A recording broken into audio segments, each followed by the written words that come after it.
Dear friends, the working session of the second day of the International Theosophical Congress in Sochi is opened by Mr. Pandey, the International Speaker of Theosophical Society, National Director of the Indian Section, President of the Federation of Uttar Pradesh and Uttahkaranda States, India. What is truth?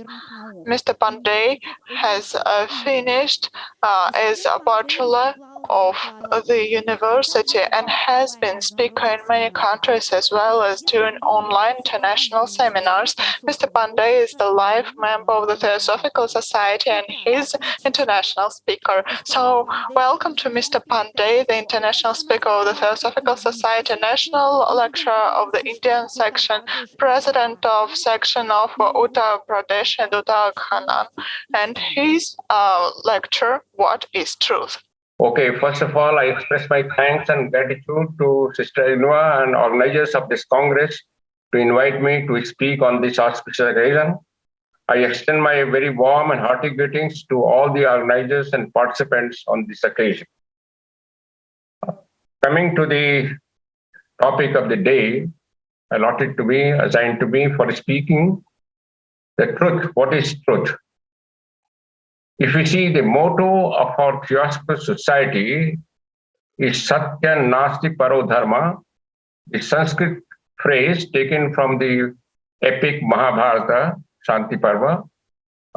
English rendering is there no religion higher than truth. The oldest Upanishad, Brihadaranyaka Upanishad, says Satya or truth is Brahman. Satya or truth is one of the 5 aspects of Yama, the first limb of 8-limbed yoga in Patanjali Yoga Sutra. Mahachohan, in his letter, which is called the Charter of the Theosophical Society, he says, between degrading superstition and still more degrading brutal materialism, the white dove of truth has hardly room where to rest her very unwelcome foot. It is time that Theosophy should enter the arena. Here, Mahachohan clearly says that Theosophy has been brought to make a room for the truth between the degrading materialism and superstitious religion. According to Plotinus, everything in the manifested universe has 3 aspects: the true, the good, the beautiful. He spoke of some having instinctively perceived the relation with their intuition and feelings. In Indian tradition, the 3 aspects of Satyam, Shivam, Sundaram form the reality. Colonel H.S. Henry Steele Court, in his inaugural address delivered on November 17, 1875 in New York, had said, I feel that behind us, behind our little band, behind our feeble newborn organization, that is Theosophical Society, there gathers a mighty power that nothing can withstand, the power of truth. If I understand the spirit of the society, I consecrate itself to the intrepid and conscientious study of the truth and bind itself individually as collectively to suffer nothing to stand in the way. These are the few references and quotes which I have shared with you to show the significant importance of the truth in pursuit of the spirituality in general and in the Theosophical movement in particular. Now, let us see some of the aspects of the truth. What is truth? Types and level of truth, perceiving and practicing truth, limitations in pursuing truth, and the effects of the truth on the life of individual and the world. What is truth? It is a famous question for which there is no clear answer. Truth is obviously not the same as facts or set of facts, circumstances and events, etc. To know the truth requires going into things very, very deeply. Truth of anything has four aspects: matter, life, consciousness, and what lies beyond, that is spirit. It is only a consciousness capable of knowing what exists at all levels, in all aspects, that can embrace the totality of truth. Helena Petria Blavatsky quotes following verse from Thomson Bacon in her article, What is Truth? Truth is the voice of nature and of time. Truth is a startling monitor within us. Naught is without it. It comes from the stars, the golden sun, and every breeze that follows. Now we see the types and levels of truth. Stanza 6 of the stanza, Shloka 6 of the stanza 1 of the Secret Doctrine, Volume 1, Cosmogenes, describes the night of the universe, and it says, the seven sublime lords and seven truths has ceased to be. Out of the seven truths and revelations, are rather revealed secrets, four only have been handed over to us, as we are still in the fourth round, and the world has only had four Buddhas so far. In this sloka quoted, in this quoted sloka, the seven sublime lords are the seven levels of cosmos, which in turn form seven levels of consciousness. They are also referred to as seven levels of truths. The Yogacara school of Buddhists recognize three grades of truth. The first is parikalpita, or merely apparent truth. The second, paratantra, dependent truth. The third, prasnasapanna, alone is the real truth. The absolute truth reached by mystic meditation. The Madhyamika school recognizes only two levels, samvritti or relative truth, and paramartha or absolute truth. Samvritti is that which appears to be true. It is relative or conventional truth. Paramartha is ultimate truth. According to Madhyamika, Paramartha Satya is reached by the Arhat when he attains paranirvana, absolute perfection. Blavatsky in her article mentions two main types of truth, absolute truth and relative truth. A maxim in the Persian Javedan Firaz says, truth is of two kinds, one manifest and self-evident, the other demanding incessantly the new demonstration and proofs. It is only when this latter kind of truth becomes us inversely obvious, as it is now dim, and therefore liable to be distorted by the sophistry and casuistry, it is only when the two kinds will have become one that all people will be brought to keep alive. Now let us see some of the salient difference between absolute truth and the relative truth. Buddha didn't explain to the masses the absolute truth. Rather, he is mentioned as saying in the light of Asia as Om Amitya, measure not with words, it is immeasurable, not sink the string of thought into the fathomless, who asks err, who answers errs, say not. Jesus Christ said that mystery of kingdom is only for few select. Blavatsky pointed out, to perceive anything correctly, one can only use those senses or instruments which correspond to the nature of the object. Hence, to comprehend the nominal, a nominal sense is required, a prerequisite. Occult philosophy teaches us that seventh principle is the only eternal reality, as the seventh principle, that is Atma, is all-pervading. It exists potentiality in all of us, and he who would arrive at true knowledge has to develop that sense in him, her, or rather the must remove those veils which obscure the manifestation. So whatever is known or perceived and any of the lower six planes of nature is only the relative truth, but same is real for the man whose consciousness is focused there at that time. The Sanskrit word Satyam is absolute truth, or that which always exists, unaffected by space and time, and the substratum of the whole existence. It is a truth which cannot be conceptualized, but can be experienced. Satyam may be taken to refer to that mystical experience in which an individual soul sees itself identical with the universal whole and bows in reverence to that. A mystic who experiences the truth begins to express it or manifest it in his action and thought.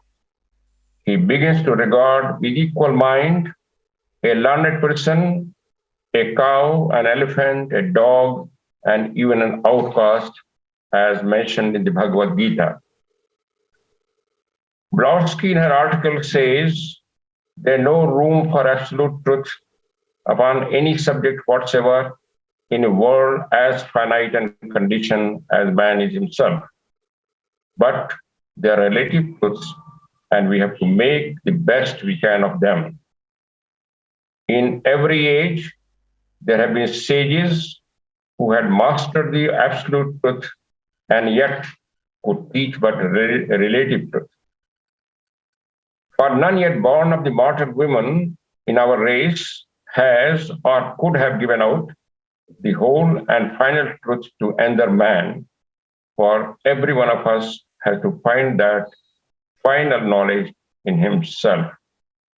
The greatest adept living can reveal of the universal truth only so much as the mind he is impressing it upon can assimilate, and no more. Though general abstract truth is the most precious of all blessings, for many of us, we have meanwhile to be satisfied with relative truths. As for an abstract truth, most of us are as incapable of seeing it as of reaching the moon on a bicycle. Firstly, because absolute truth is as immovable as the mountain of Muhammad, which refused to disturb itself for the Prophet, so that he had to go to himself. Now, this is a allegorical meaning. To go to himself, that means we have to pursue a life of truth. And we have to follow his example if he would approach it even at a distance. Secondly, because the kingdom of absolute truth is not of this world, while we are too much of it. And thirdly, because man is in his outer self, in his lower personality, is a sorry bundle of anomalies and paradoxes, an empty windbag inflated with his own importance, with contradictory and easily influenced opinions. Now, these are the words of Blavatsky, which I have quoted before you. Now, since truth is a multi-dimensional jewel, the facets of which it is impossible to perceive all at once, and since again, no two men, however anxious to discern truth, can see even one of those facets alike, what can be done to help men to perceive it? From the time when the Delphic oracle said to the inquirer, "Man, know thyself," no greater or more important truth was ever taught. Without such perception, man will remain ever blind to every man's relative, let alone absolute truth. Man has to know himself, that is, acquire the inner perceptions which never deceive before he can master any absolute truth. Blavatsky says, to sum up the idea with regard to absolute and relative truth, we can only repeat what we said many times, that is, outside a certain highly spiritual and elevated state of mind, during which man is at one with the universal mind, he can get naught on earth but relative truth, or truths from whatsoever philosophy or religion. Now, let us see some points regarding perceiving, experiencing, and living the truth. The absolute truth is the symbol of eternity, and no finite mind can ever grasp that eternal, hence no truth in its fullness can ever dawn upon it. But to approach even the terrestrial or relative truth requires, first of all, love of truth for its own sake, for otherwise no recognition of it will follow.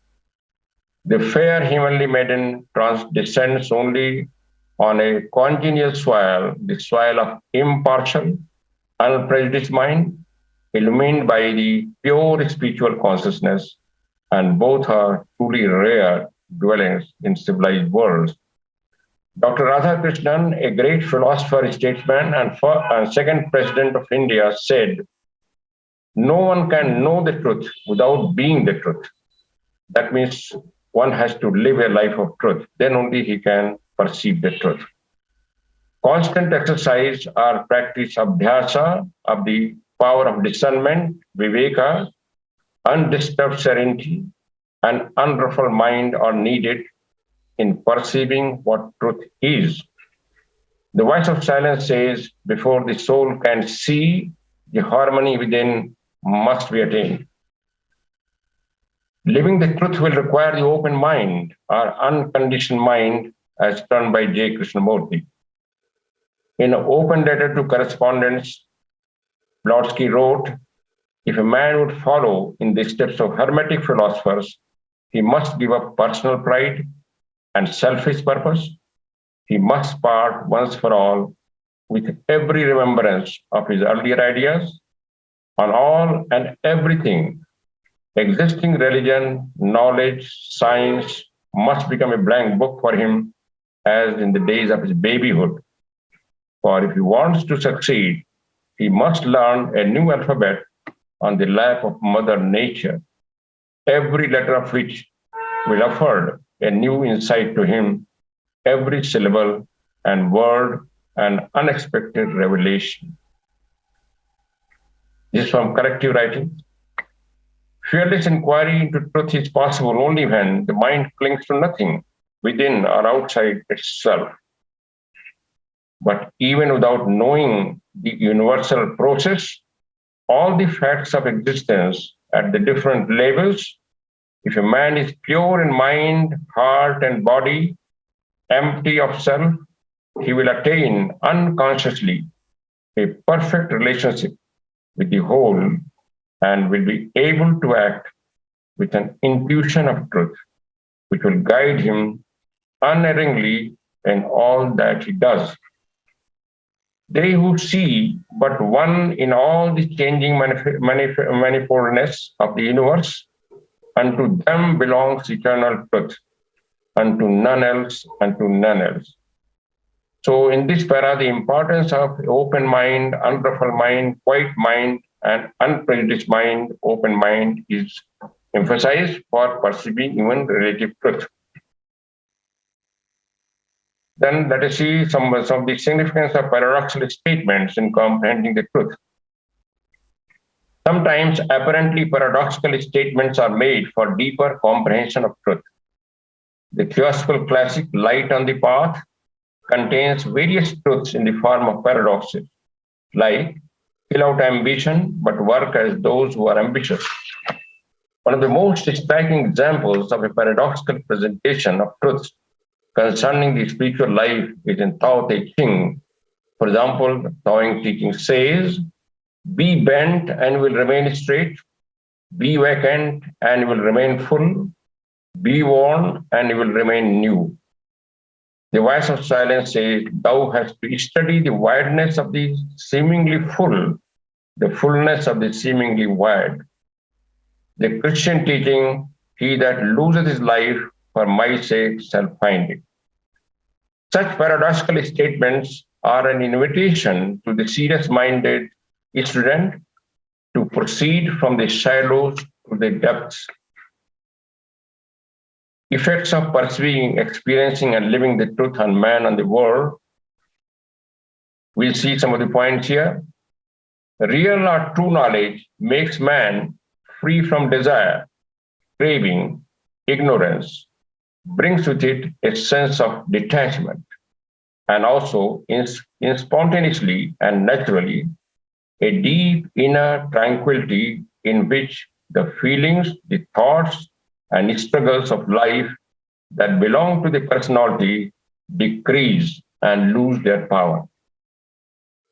The practice of truth in thought, in speech, and in act gradually wakes up the spiritual insight which pierces through every veil of illusion and against which there can be in nature no possibility of setting up a successful deception. Aphorism 36 of Sadhana Pada in the Yoga Sutra Patanjali says, Satya Pradestham Kriya Palasyatam.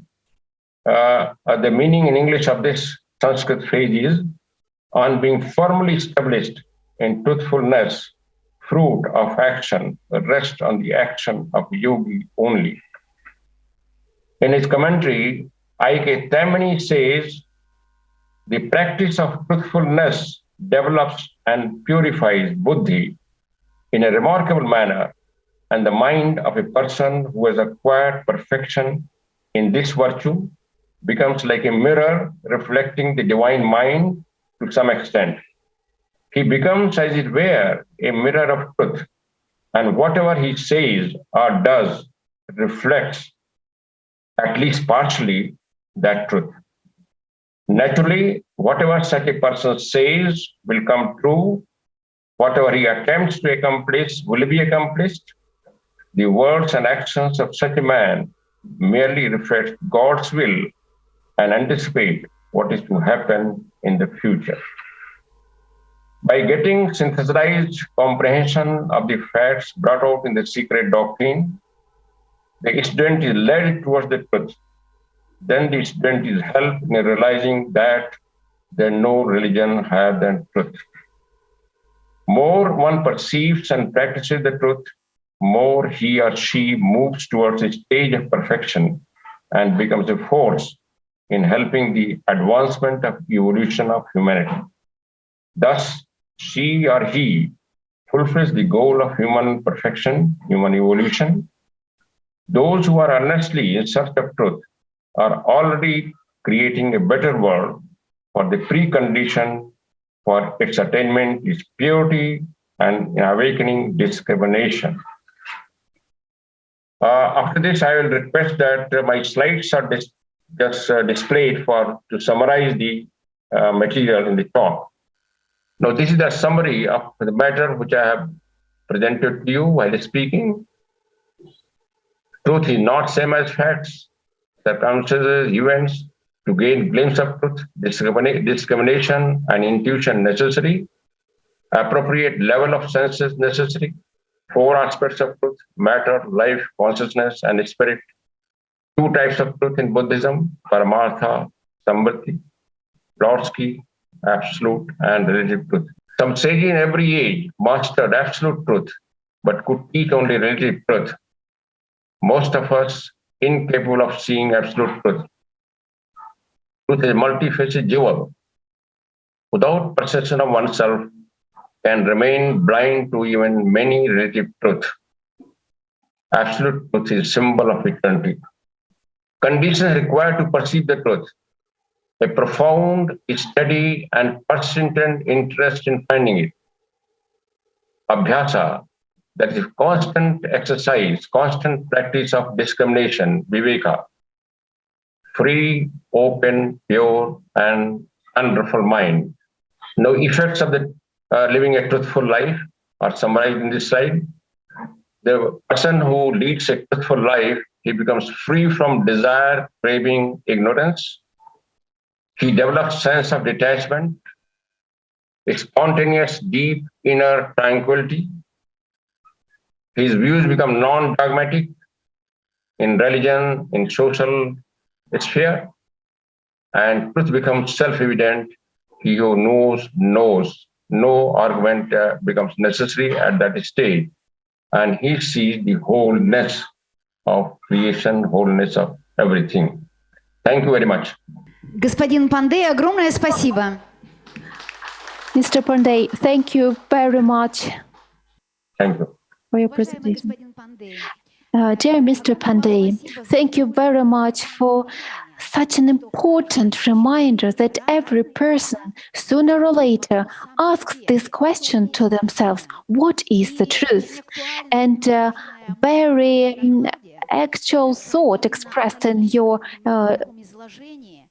presentation, that the more one knows and practices, experiences the truth, the more he becomes this force helping the evolution of humanity.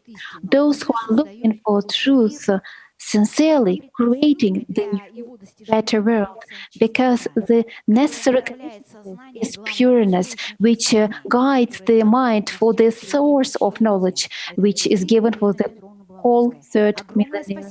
These are the works by Elena Petrovna Blavatsky. Thank you very much for this direction that you verbalized today for the scientists and philosophers of the whole world. Thank you very much. Mr. Pandey was with us today from India. Applause for you.